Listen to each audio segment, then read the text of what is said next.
तो गुरुजी आपने जो मार्गदर्शन दिया काफ़ी अच्छा रहा। आपकी यात्राएं काफ़ी हुई हैं। आपने जैसा बताया कि आप केदारनाथ जी, बद्रीनाथ जी गए हैं, गौमुख जी, गंगोत्री जी पे गए हैं, उज्जैन भी गए हैं। कई महापुरुषों से और महानारियों से आपकी भेंट हुई होगी।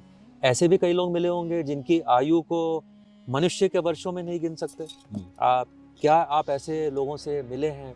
उनके बारे में कुछ, वैसे तो गोपनीय होते हैं, बट क्या कुछ बता सकते हैं हम लोगों को? मैं एक बार जब एक यात्रा में था, तो बद्रीनाथ की तरफ भी और इधर आपका गौमुख की तरफ भी, दोनों तरफ मेरा अनुभव रहा है। मैं आपको बद्रीनाथ की तरफ वाला बताता हूँ। जहाँ तक मेरी मेमोरी में आ रहा है कि मैं, जैसे मैंने बताया कि मैं कुछ अपने साथ लेके नहीं चलता था। जैसे कुछ बिस्कुट विस्कुट ले लिया, ड्राई फ्रूट ले लिया, जी हल्का फुल्का सामान एक झोले में जो आ गया बस वो लेके मैं पहुंचा हुआ था। जी वहाँ ढूंढते ढूंढते पीछे नीचे लोगों ने बोला, वो जो पिट्ठू होते हैं उन्होंने बोला अरे ऊपर कुछ नहीं है। अरे मैंने कहा कुछ तो होगा यार, ऐसा थोड़ा पृथ्वी है कुछ भी नहीं होगा। तो पृथ्वी मैं एक तरफ ले तक चलता था, प्रकृति है, प्रकृति तो है ही, हम अभी भी तो हैं यहाँ पे, क्या है तो वहाँ पर भी होंगे ही, और ज़्यादा से ज़्यादा मृत्यु होगी, उससे ज़्यादा कुछ हो नहीं सकता। तो वो हमेशा लेके चलता था मैं। अब क्या हुआ कि जब मैं बहुत कठिनाई से, बहुत ठंड से होता हुआ रास्ते में बर्फ़ का तूफान आ गया।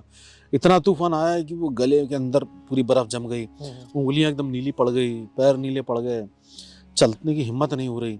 करते करते करते करते जब मैं पहुंचा ऊपर तक, तो सब जब खत्म हो गया एकदम, और ये लग रहा था कि आगे कुछ भी नहीं है। तो एक बार यह कहीं बॉर्डर वॉर्डर तो नहीं निकल गया हमें, तो कुछ भाव ही नहीं था कि अब चलो। यहाँ एक जगह छोटी सी कंदरा सी थी, तो मैंने उसमें हल्का सा गड्ढा और करके एक कंबल था उसमें आगे थोड़ा सा लगा के पत्थर उत्थर से बंद करके मैंने अपना वहाँ स्थान बना लिया कि मैं अब जो है यही करूँगा ध्यान की साधना या जो भी साधना मेरे को करनी थी। अब वहाँ पे जब मैं था तो बाहर भी आया, तो इतने में जो है एक बहुत लंबा चौड़ा, वैसे खाली स्थान है, पत्थर ही पत्थर लगे हुए हैं और ठंड हवा चल रही है, दूर आकाश दिख रहा है, पर्वत दिख रहे हैं। अचानक से एक बहुत लंबा, नहीं तो 10 से 20 फीट ऊंचा, इतनी हाइट, इतना लंबा चौड़ा कोई बाबा आदमी, लंबी जटाएं और सिर्फ लंगोट पहना हुआ, वो आ रहा दौड़ के बहुत गुस्से में, यहाँ तुम क्या कर रहे हो? तो मेरा व्यवहार हमेशा से हाथ जोड़ने वाला। मैंने कहा प्रभु हम जो है साधना करेंगे यहाँ पे, ध्यान साधना इत्यादि गुरु जी की बताई हुई है। कह रहा अच्छा अच्छा। फिर पलट के फिर आए, तो मेरे पास जो है वो कुर्ता था एक, आज मुझे याद है, हरा हरा पतला सा कुर्ता था, इतनी ठंड में पतला सा कुर्ता। तो वो मेरे पास आए और ऐसा लगा जैसे कोई बरगद का वृक्ष, पीपल का सैकड़ों साल पुराना मेरे ऊपर आ गया। ऐसी भयानक ऊर्जा और ऐसी छांव। तो उन्होंने मेरा जो कुर्ता था, कुर्ता मेरा ऐसे रगड़ा और उसमें से धड़ धड़ धड़ धड़ धड़ जो है काजू इत्यादि जो है वो गिरने लग गए, बड़ी सी ढेरी लग गई। अच्छा। और मेरे आंखों में आंसू और आश्चर्य। कोई जरूरत हो, मैं इस पहाड़ के पीछे हूँ। ठीक है, मैं दंडवत हुआ, उसका देखा वो गायब हो गया। मैं दौड़ के पीछे गया, कहीं दिखे नहीं। अब ऐसे पठार यूं करके है, फिर ऊपर है, तो कहीं तो जाएगा, कहीं तो दिखेगा, वो दिखे नहीं। फिर मैं अपना करता रहा। वो इतनी सी काजू की जो ढेरी थी, मैं काफी दिन रहा वहां पे, 2 महीना 3 महीने ऐसे रहा वहां। वो काजू की ढेरी खत्म होने को नहीं आई, और मैं डेली वही खाता था। एक तो बॉडी में वो भी गर्मी सी बनी रहती थी, और खाना भी मिलता रहता था एक तरीके से। मेरा बिस्कुट तो एक ही दिन में खत्म हो गया था। तो फिर बीच में क्या हो गया कि मैं, जैसे रात्रि का साधना है, दिन का साधना है, सुबह की साधना है, लेकिन बीच के समय में जैसे ऐसे लेट जाता था, आकाश को देखता था। अब मैं आकाश को देख रहा हूँ, अचानक से मुझे कोई छवि दिख रही है कि कोई आ रहा है ऊपर से, आकाश से। लेकिन वो आकाश से नहीं आ रहा, कोई सामने आ रहा था नीचे। मैं अचानक से डर के यूं बैठा, मैंने कहा कौन है यार? तो देखा कोई एक व्यक्ति जो है आ रहा है, एकदम बलिष्ठ आदमी, और उसके साथ 3-4 बच्चे जैसे हैं। तो आए, मैंने प्रणाम वणाम करा। तो मैंने कहा इतने दिव्य स्थान में तो कोई होगा नहीं, कोई दिव्य आत्मा ही होगी। मैंने प्रणाम करा, तो उन्होंने कहा कि बेटा साधना कर रहे हो? और आवाज़ ऐसी बुलंद कि जैसे गड़गड़ाहट हो रही हो बादलों की। हाँ, तो बेटा साधना कर रहे हो?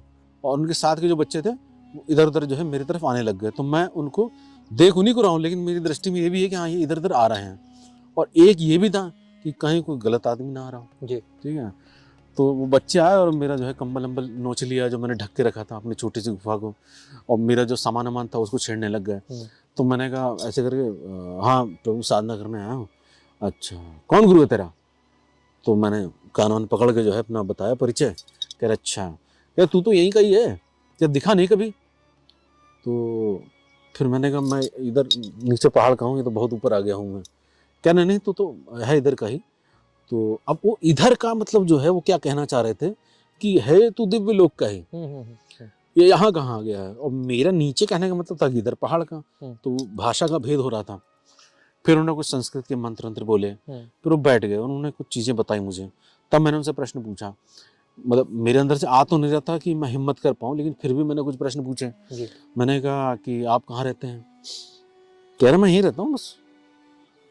मतलब वो कोई स्थान नहीं बता पाए कि मैं कहाँ रहता हूँ। कह रहा मैं यहीं रहता हूँ, जहाँ तू है मैं यहीं रहता हूँ। मैंने कहा अच्छा। तो अच्छा, पूछता भी जा रहा हूँ, आंखों में आंसू भी आते जा रहे हैं, आंखें भी गीली होती जा रही हैं, गला भी रुनता जा रहा है धीरे धीरे। और हो सकता है वो एक प्रक्रिया हो साधना की, वो भी एक साधना चल रही। तो अब क्योंकि गुरु क्या होता है कि वो कभी बता के किसी चीज़ में डालता नहीं है, वो इनडायरेक्टली धीरे धीरे डालता चला जाता है। तो उसका मैंने उनसे पूछा कि आप कहाँ से आए हैं और आपका क्या शुभ नाम है? मेरा नाम तो पता नहीं कर पाएगा, हिम्मत है तो पता कर ले। तो वो जैसे मलंग होते हैं अपनी भाषा में जैसे बात करते हैं वैसे ही। तो मैंने कहा कि आप कब से हैं यहाँ पे? तो कहने लगे कि पहले मतलब उंगली में काउंट करने लगे। कह रहे उंगली में तो नहीं आएगा, लेकिन ये तो समझ ले कि करीब नहीं तो 500 साल तो लगभग हो गए होंगे। तो मैंने कहा 500 साल कैसे जीवित रहे? तो एक बूटी सी थी, तो ऐसे कर निकाली उन्होंने, यूं करके, करे बूटी दिख रहा है? तो बूटी क्या थी, एक वो उसका कैप होता है जैसे ताबीज बनता है ना चांदी का, वो कैप जैसा था, उसके अंदर कुछ बूटी थी। ऐसे करके निकाला, करे बूटी दिख रहा है? ये रख लेगा तो ना खाने की जरूरत है ना पीने की जरूरत है, और कहीं भी कुछ भी चाहिए होगा मिल जाएगा, और रुक जाती है इससे आयु। और वापस डाल लिया। तो मैं हैरान हो गया। अच्छा, ऐसी चीज की जिक्र जो है हमारे गुरु जी थे उन्होंने मुझे बताया हुआ था कि ऐसा कुछ होता है कि आदमी जो है जैसे एक कदम चला तो कई कदम भाग जाता है, इतनी तेज गति हो जाती है। भूख प्यास कई दिन नहीं लगती है, ऐसा उन्होंने थोड़ा थोड़ा टूटी हुई भाषा में बताया था। इन्होंने साक्षात दिखाया मुझे। तो बाल भी उनके जो है जैसे आधे सफ़ेद आधे काले ऐसे थे, और चेहरे पर रौनक तो बहुत ज़्यादा थी, जैसे हीमोग्लोबिन किसी का बहुत हाई हो, लाल एकदम। तब उन्होंने मतलब अपना स्थान छोड़ा, और उसके बाद कहने लगे कि ऐसा है कि तेरे को कभी भी चाहिए हो, कुछ भी चाहिए हो, बस तू मेरा नाम ले देना। मैंने कहा नाम क्या लूँ? कह रहा अभी तो बताया।